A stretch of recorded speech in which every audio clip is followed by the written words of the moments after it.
When you read Deuteronomy 21, it can seem as a pretty difficult passage to understand. It could seem pretty harsh and even violent. But what we have to understand is that these laws were given to ancient Israel under the Old Covenant as civil laws for a particular nation.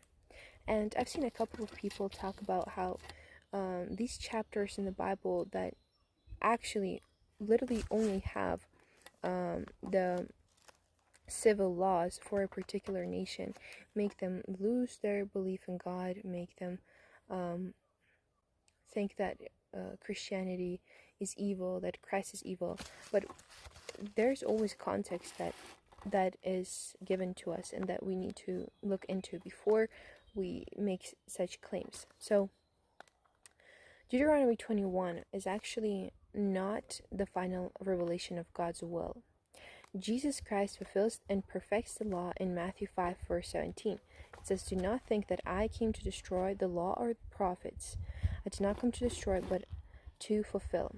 And the passage in Deuteronomy 21 verse 10 that I want to talk about is actually often misunderstood. It says, "Now if you go out to war against your enemies, and the Lord your God delivers them into your hands, and you take them captive, and you see among the captives a beautiful woman and desire her, and would take her for your wife, then you shall bring her home to your house, and you shall shave her head and trim her nails.